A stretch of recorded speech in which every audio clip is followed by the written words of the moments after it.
Então, qual a dose ideal, né, para a gente começar a mobilização precoce e como a gente vai definir? Então, como a gente falou, inicia na mobilização passiva, normalmente em torno de 10 a 20 mobilizações por articulação, em torno de 2 vezes por dia, né? Em caso de rigidez, então, a gente pode trabalhar também com movimentos acessórios ou com deslizamentos, sempre tentando ampliar a amplitude de movimento para a gente ganhar, então, funcionalidade desses pacientes, né?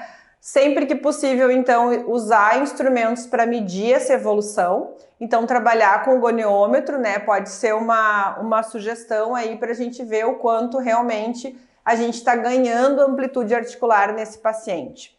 Além disso, então, evoluir para os exercícios ativos, em torno de 1 hora por dia, que essa hora pode ser dividida, então, em 30 minutos, né? Sempre pensando na funcionalidade, então inserir movimentos funcionais, geralmente então combinado com as diagonais, junto com alguma questão de flexão, abdução, rotação, então trabalhar sempre a funcionalidade para que isso o paciente consiga trabalhar depois quando ele tiver alta e associando isso à questão das atividades de vida diária.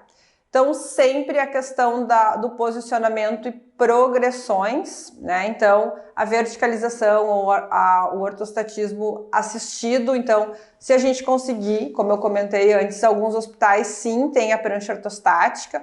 Então, trabalhar primeiro a questão dessa prancha, mas antes disso, a questão de sentar, né? Se manter sentado, trabalhar isso, então, também em torno de 60 a 90 minutos, se possível, então, se a gente achar necessário, nos primeiros dias, dividir esse tempo em 2 sessões. Então, o paciente fica um pouco sentado pela manhã, retorna para o leito, descansa, à tarde, de novo, sai para a poltrona por mais um período, né? Então, se possível, trabalhar essa transferência já, com a questão da transferência de peso para os lados, para frente, para trás, né? Ensaiando já um pouco da questão de primeiros passos, enfim, sempre que a gente conseguir já ir pensando na próxima etapa. Então aqui a gente tem algumas fotinhos assim de um paciente já com a prancha, né, ortostática, trabalhar essa questão de fazer também alguns exercícios enquanto o paciente se mantiver de pé na prancha. Então a gente tem que lembrar que eles sempre são fixados no tronco e nos membros inferiores, então o membro superior normalmente está livre, a gente pode trabalhar com isso, né? Trabalhar alguma questão de pés também. Aí na outra fotinho a gente tem já o paciente sentado na cama, fazendo alguns exercícios com a bola, então sempre na medida do possível incrementar essa evolução e tornar a sessão mais interessante, né, para o paciente. Pensar também bastante nessa questão lúdica, muitas vezes, usar bola, usar alguma outra coisa para tentar diminuir, então, essa questão da rotina, né, e de se tornar, então, uma atividade maçante para o paciente. Então, outra coisa que a gente também pode usar, e praticamente todas as UTIs hoje em dia que tem fisioterapeuta por um tempo maior dentro da unidade de terapia intensiva, é o cicloergômetro, né? Ele tem como objetivo, então, melhorar o condicionamento cardiovascular, sempre, né, gente, devendo mensurar e monitorar os sinais vitais. Então, frequência cardíaca, respiratória, saturação. O cicloergômetro passivo, então, a gente pode fazer em torno de uns 20 minutos, né? Ativo depois, então a gente pode dividir, como eu disse, em 2 sessões, né? Ou pode trabalhar, então, em algum turno a gente trabalha cicloergômetro para membro superior e no turno contrário, então, a gente trabalha o cicloergômetro para membro inferior, né? Sempre, então, pensando em evoluir no tempo desse cicloergômetro e, na medida do possível, começar a colocar carga nesse cicloergômetro, né? Então, introduzir uma certa resistência, como eu falei, a grande maioria dos equipamentos já tem, né, essa possibilidade. Então, gente, o que a gente tem aí dentro das diretrizes brasileiras de imobilização precoce, né? A dose, então, como é que a gente define? Então, a mobilização passiva sempre, um resumo, né? Em torno de 10 a 20 mobilizações por articulação, podendo ser feita até 2 vezes ao dia. Exercícios ativos, então, em torno de 1 hora por dia, também dividida, se necessário, né? Em 2 sessões de 30 minutos. Posicionamentos, então, e progressões. Então, sempre a gente pensar na questão da sedestação, né? Pensar na questão do ciclo ergômetro, evoluir o ciclo ergômetro, então, os minutos, né? Evoluir o ciclo ergômetro pela carga, então, sempre que possível, dividir manhã e tarde, reduzir isso por um tempo de trabalho, mas sim se manter e, consequentemente, aumentando o tempo e a resistência, né? Então, aqui algumas ilustrações que vocês podem visualizar, algumas atividades, né, que são realizadas também dentro da unidade de terapia intensiva. A gente vê ali um paciente andando, então, com o auxílio do andador, que isso é uma coisa que também facilita e muitas vezes é também função do fisioterapeuta orientar e ensinar esse paciente a usar esse tipo, né, de dispositivo auxiliar, que muitas vezes ele vai ter que ir para casa usando ainda algum tipo de dispositivo auxiliar, muitas vezes pela questão do equilíbrio ou muitas vezes pela questão da força, né? Então é importante a gente já treinar isso dentro do ambiente hospitalar. Ali, então, a questão do senta e levanta. Numa outra fotinho, então, o paciente fazendo fortalecimento de bíceps com seus halteres, né? Então, são variações que a gente pode ver com a evolução do tratamento. Quais os resultados, então, que a gente vai obter em função dessa mobilização? O que a gente tem de indicação e contraindicação? A gente já comentou bastante sobre isso, mas é sempre importante frisar que a gente precisa de critérios de segurança para a gente começar a mobilizar, e não só para começar, mas com o evoluir do tratamento. Eu nunca posso esquecer de fazer uma avaliação rigorosa, então, à beira do leito desse paciente, cada vez que eu chego, né, para mim ter, então, uma intervenção segura, né? Esse sucesso, então, desse protocolo sempre vai estar aliado com a questão da equipe multidisciplinar, como eu falei para vocês. O fisioterapeuta muitas vezes vai fazer o atendimento e vai seguir para um outro paciente. Então, o paciente sempre vai ficar no cuidado com a equipe e essa equipe tem que ser orientada, então, a tentar manter algumas combinações com o fisioterapeuta, né? E além disso, então, na medida do possível, passar essas recomendações e esses cuidados também para os cuidadores e familiares, como eu disse, para a gente manter uma independência, para a gente manter uma funcionalidade pós-alta desse paciente, eu preciso capacitar o paciente, mas também as pessoas que vão estar cuidando dele, né? Tanto cuidadores como familiares. A gente, como fisioterapeuta, também a gente é profissional que vai orientar. A gente tem muito essa questão da educação e saúde. Então, a gente também tem que ensinar as pessoas como fazer, o que agir, né? De que forma trabalhar com essa questão para a gente conseguir sempre alcançar mais metas e evoluir, então, o atendimento desse paciente. Então, a gente usa dentro da terapia intensiva, tem vários artigos que recomendam algumas escalas funcionais, né? Essas escalas funcionais, elas são usadas no início e elas devem ser usadas na evolução do paciente para mim conseguir mensurar, né, os resultados de uma forma, um termo que a gente tem usado muito, né, a fisioterapia baseada em evidências, ou seja, eu vou ter que fundamentar o meu resultado. E como é que eu fundamento o meu resultado? Usando escalas, usando questões que já estão concretizadas na literatura, né? Que já estão documentadas na literatura, são instrumentos, então, utilizados internacionalmente, que aí eles usam a escala, o status funcional, né, de mobilidade, e também a escala de mobilidade em UTI. Elas podem ser usadas, isso vai depender, então, da condição funcional do paciente, e a gente vai sempre, então, mensurando essa nossa evolução, a partir daí identificando então o quanto a gente conseguiu ganhar com esse paciente. Então, um instrumento importante para a gente ter como aliado dentro da nossa rotina na terapia intensiva é a escolha então de escalas funcionais e com isso também, né, compartilhar esses nossos resultados com a equipe, né, com a família, com o paciente, né, com a própria administração do hospital, que a gente conseguiu então essa evolução e o paciente, como eu disse, acabou tendo um custo menor essa internação e para os familiares também valorizar essa questão de como o paciente estava logo depois que passou essa fase mais aguda da doença e o como o paciente está agora na alta da unidade de terapia intensiva. Para a gente trabalhar com isso, a gente falou um pouco então sobre essas escalas funcionais. É importante a gente recapitular um pouco do que é funcionalidade, né? É um termo que a gente tem usado muito dentro da terapia intensiva e é uma coisa que é importante a gente trabalhar com o paciente. O que é a capacidade funcional? Ela é então o grau de preservação do indivíduo na capacidade dele realizar as atividades da vida diária, né? Como, por exemplo, se vestir, tomar banho, né? De desenvolver atividades instrumentais como cozinhar, arrumar a cama, telefonar, ir no supermercado, tomar o seu remédio, né? Então tudo isso entra no conceito de capacidade funcional.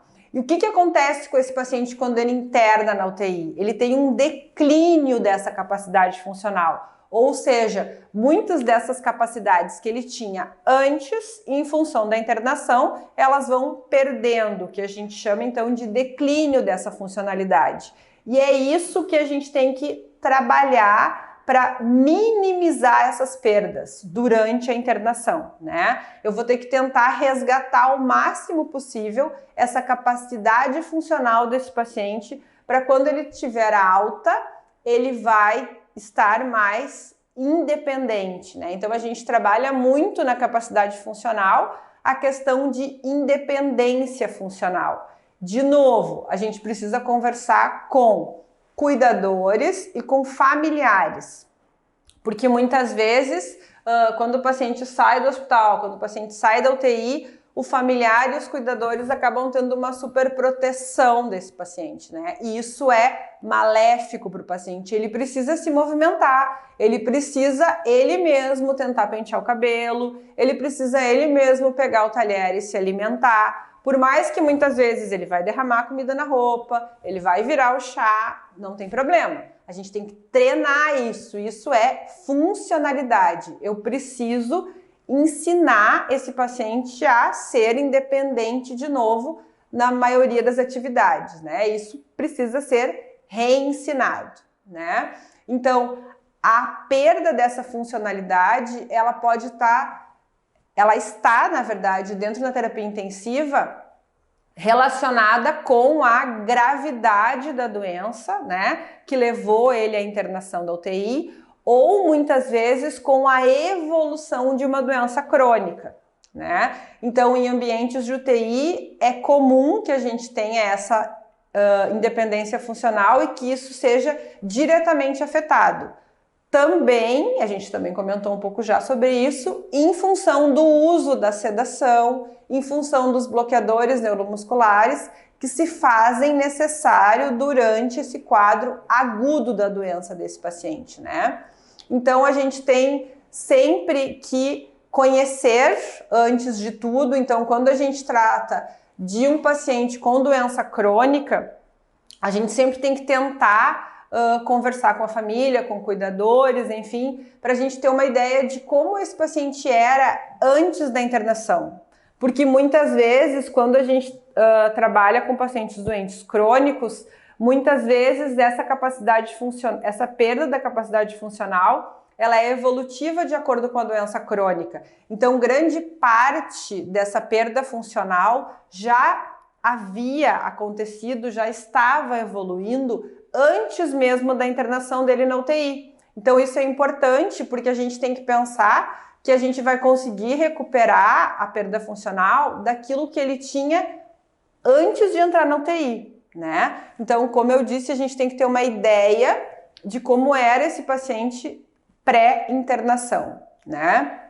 Então, isso é importante para a gente pensar. Então, é importante para quê? Para a gente conhecer as nossas metas, para dentro do nosso protocolo de mobilização precoce eu saber o que o paciente tinha de funcionalidade e a partir daí onde eu quero chegar, para a gente ter uma clareza de objetivos com isso, né? Para isso, então, a gente traçar um protocolo de forma progressiva, né? Mediante, então, um diagnóstico funcional que eu posso e devo fazer com as escalas presentes na literatura, que aí vai depender da condição de cada paciente e de qual a escala eu acho que é mais adequado para o meu perfil de paciente, aonde eu trabalho. A gente sabe que atualmente existem unidades de terapia intensiva gerais, mas também existem unidades de terapia intensiva definidas por especialidades, né? Então, unidade de terapia intensiva de cardio, qual é a melhor escala que vai se adequar?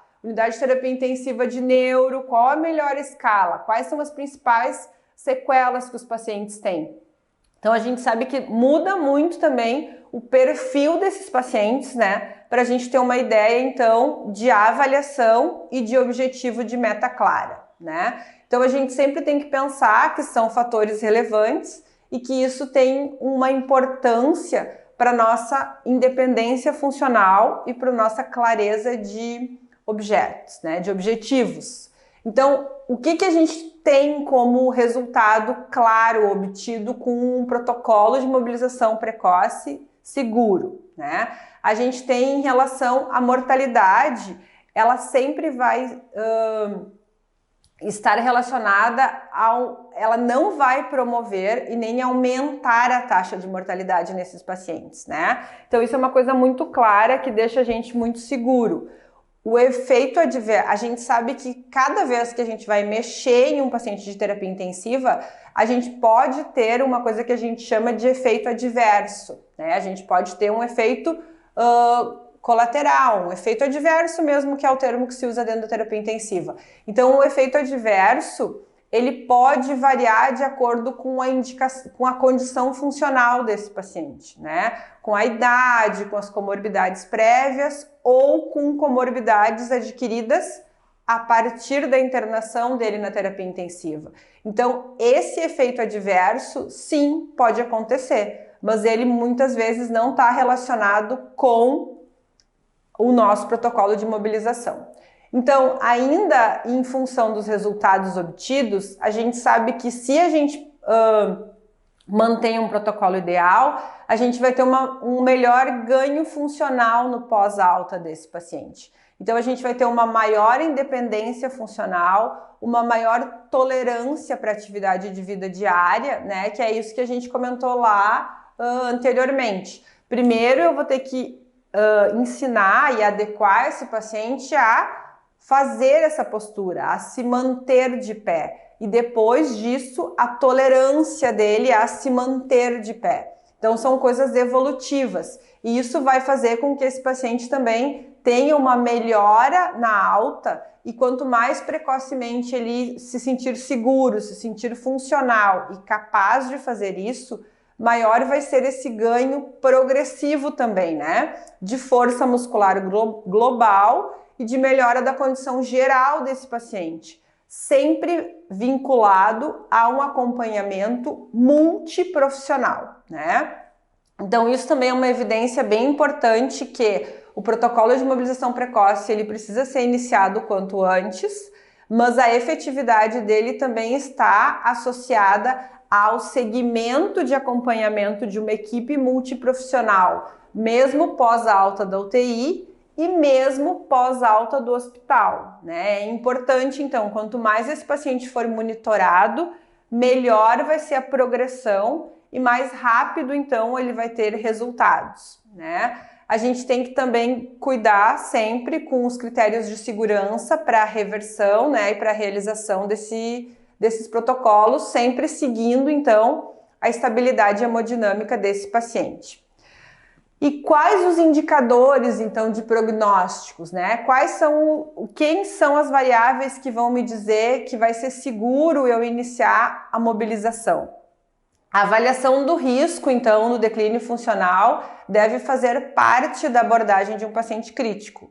Os fatores pré-existentes, então, qual é aquele paciente que vai ter maior perda funcional durante a internação da UTI, né? É aquele paciente que já vai ter alguma predisposição, como, por exemplo, idade avançada, né? Muitas vezes essa idade avançada já vai ter associação de outras limitações, incapacidade funcional, algumas questões de síndromes geriátricas, né? Distúrbios psiquiátricos, então, são alguns domínios a considerar, porque os distúrbios psiquiátricos, normalmente, o paciente não vai conseguir ter uma compreensão e uma relação boa com o terapeuta para conseguir fazer o que se pede, né? Então, a gente tem que pensar que esses pacientes que já têm esses fatores de risco, a gente teria que começar o protocolo o mais precoce possível, porque, consequentemente, esse paciente já vai ter uma perda maior, porque ele já tem fatores pré-existentes para se ter uma perda funcional, né?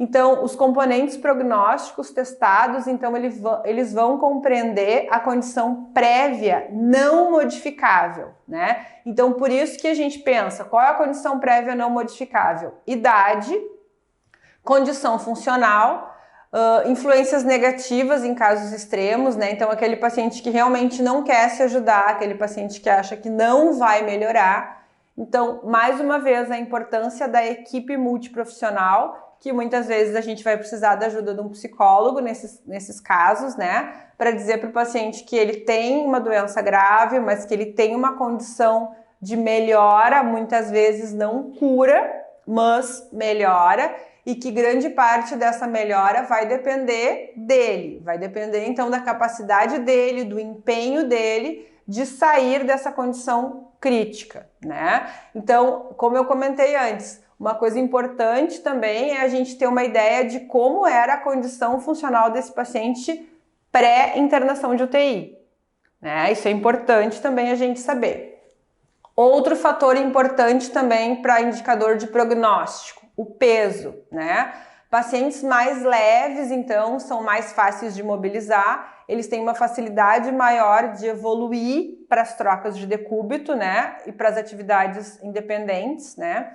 Ausência, então, de coma ou de delírio, né? Foram os pacientes que a gente conseguiu mobilizar mais rápido fora do leito, quando comparados aos pacientes, então, com um peso médio maior que 90 a 92 quilos. Então, a gente sabe que a questão do peso também é uma coisa importante, porque o paciente consegue, então, ser mais funcional, né? Consegue ter mais agilidade na recuperação, então, da funcionalidade, e além da questão de alteração do sistema nervoso central. A coma, né? Muitas vezes induzida pela medicação, pela sedação, pelos bloqueadores, e mais ainda, depois que se tira essas medicações, alguns pacientes tendem a fazer delírio. Então, isso são fatores que vão atrapalhar, né? Vão deixar a nossa evolução da funcionalidade um pouco mais lenta.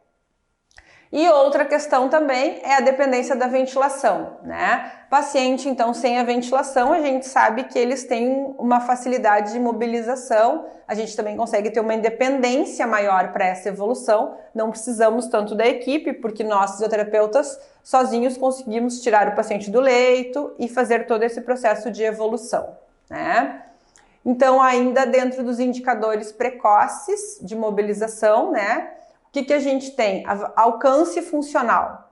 O alcance funcional maior mostrou relacionado com pacientes com níveis funcionais melhores prévios, né? Então é isso que a gente comentou. Aquele paciente que já vem com uma funcionalidade melhor, ele logo vai conseguir voltar a essa funcionalidade, né? O mais alto e frequente nível de atividade alcançado na UTI pelos pacientes foi aquele que foi realizado na poltrona. Então, assim, aqueles pacientes que ficam em média 2,5 dias na UTI, sem chegar à posição da ortostase, ele vai ter já uma dificuldade um pouco maior, ele já vai ter uma evolução maior de perda de força muscular, né? De novo, uma coisa importante, que é a deambulação na UTI, ela normalmente está relacionada a quando? Qual é aquele paciente que eu vou conseguir deambular mais cedo na UTI, né? É aquele paciente mais jovem, né? Aquele paciente com menor tempo de internação, quando a gente vai comparar com aquele paciente que não conseguiu caminhar na UTI, que teve alta da UTI sem a deambulação. Então, os pacientes que obtiveram maior mobilidade não superior ao nível do leito da UTI, né? Então, aqueles pacientes, eles têm relativamente um atraso nessa evolução. Esses indivíduos também permanecem mais tempo na UTI e, consequentemente, mais tempo de internação hospitalar. Houve ainda uma relação negativa e fraca, né, em algumas meta-análises, entre o tempo de internação e o dia em que o paciente conseguiu deambular no hospital. Então, aquele paciente que ficou mais tempo internado, consequentemente, é aquele paciente mais grave que vai demorar mais para conseguir caminhar, né? Então, menos da metade dos pacientes avaliados nesse estudo foram capazes de caminhar no dia de alta, ou seja, 41% desses pacientes só foram capazes de caminhar, quando a gente relaciona esses pacientes com aqueles pacientes que ficaram mais tempo em ventilação mecânica. Então, outro indicador importante, né, de prognóstico é uma outra escala que a gente também pode usar, o MRC, né, que é onde a gente consegue ter uma ideia assim de como é a funcionalidade do paciente. Então, a gente vai usar também para avaliar. E a gente também pode usar ela como uma monitorização, um acompanhamento, né? Então, durante a permanência da UTI, foi maior naqueles pacientes que permaneceram mais tempo sentados. Então, sim, o MRC, quanto mais o paciente tem força, quanto mais o paciente é funcional, maior vai ser o valor da escala de MRC, né? Que a gente sempre vai avaliar, então, membros superiores, membros inferiores, e quanto maior a força muscular, maior vai dar esse score. E, consequentemente, então, quanto maior tempo os pacientes permaneceram sentados, maior força de grande parte dos grupos musculares eles obtiveram em função da manutenção dessa postura e, consequentemente, maior vai ser o resultado dessa escala, né? Então, aqui, o modelo da escala, para quem não conhece, né, ele tem uma avaliação padrão de alguns movimentos a serem avaliados, né? Abdução de ombro, flexão de cotovelo, extensão de punho, flexão de quadril, extensão de joelho e dorsiflexão de tornozelo. Então, esses movimentos são avaliados no início, ou enfim, né? No início é meio difícil porque o paciente não vai ter isso, mas assim que o paciente começa a ter a funcionalidade, né? E aí, embaixo, a gente vai pontuar cada um desses movimentos na escala de 0 a 5, onde 0 a gente não tem nenhuma contração, né, viável, e o 5, na verdade, é a força muscular máxima, né, é uma força muscular normal. Então, a gente vai considerar, ele vai do 0, então, que seria aquele paciente que não tem nenhum tipo de contração, né, que seria a tetraparesia completa, até os 60, aonde a gente teria 5, né, que é a força normal, em todos esses 6 movimentos, né? Então, na verdade, a gente vai ter o 60, né? Por quê? Porque a gente vai sempre trabalhar os dois lados. Então, abdução de ombro bilateral. Então, sempre trabalhar essa questão do proximal para o distal, bem como está ali descrito na avaliação da escala, e sempre comparar, então, os hemicorpos, né? Porque a gente vai trabalhar força de um lado e força de outro, e muitas vezes essa força vai ser desproporcionada em um segmento comparado, então, com o segmento contralateral. Então, por isso que esse valor vai ser o 60, porque, na verdade, vai ser 30 de cada lado, né? A gente tem que trabalhar com os dois segmentos para chegar, então, a essa somação. E é importante porque a partir daí a gente vai ter uma ideia, então, de qual desses grupos musculares ou quais desses grupos musculares que estão com menos força para conseguir tentar aumentar a carga e aumentar a concentração, então, no nosso trabalho nesses segmentos, né, ou nesses grupos musculares. Então, é importante também o MRC, é uma outra sugestão que a gente passa no sentido de avaliação e de evolução do nosso protocolo de mobilização, né? Ainda dentro dos indicadores prognósticos, a gente vai ter alguns fatores limitantes, né? A mobilidade mais comumente relatada são quais são os fatores limitantes, então, para mim não mobilizar, para mim não iniciar o exercício com esse paciente. A instabilidade hemodinâmica, né, é a principal contraindicação, seguida de disfunção respiratória, ou seja, como a gente comentou anteriormente, é importante o paciente ter uma respiração confortável, né? Devido muitas vezes a uma intubação recente ou uma extubação recente. Então, eu vou ter muitas vezes uma extubação recente, eu preciso primeiro esperar esse paciente se estabilizar do ponto de vista respiratório, porque a gente sabe que muitas vezes a gente pode ter alguma falha nesse desmame, né, uma falha nessa extubação, e o paciente precisa ser retomado à ventilação mecânica invasiva, então eu preciso dar um tempo para isso acontecer, e esse momento, então, eu contraindico a mobilização, né? A gente também tem alguns fatores protetores em relação à mobilização, né? A mobilização precoce, então, ela não foi associada nesse estudo a um aumento de mortalidade, a gente já comentou isso antes, né? Mas, pelo contrário, a gente viu que a mobilização precoce, ela pode estar associado a um fator protetor significativo, né? Em todos os modelos, multivariados. Então, assim, a gente está falando de uma meta-análise que fez uma avaliação de vários estudos. E independente de qual modelo de protocolo de mobilização que foi utilizado, ela foi vista, na sua grande maioria, como um protocolo como a utilização do protocolo como um fator protetor, né? Então isso é muito importante, isso é importante inclusive para a gente ter segurança e pensar nisso, né? Quando a gente for iniciar um protocolo de mobilização precoce. Então, como eu falei, em modelos multivariados, para redução da mortalidade em UTI, 28 dias pós, né, a alta de UTI, e intra-hospitalar, respectivamente. Então, ele é um fator, inclusive, protetor de mortalidade. Então, o que a gente tem que pensar?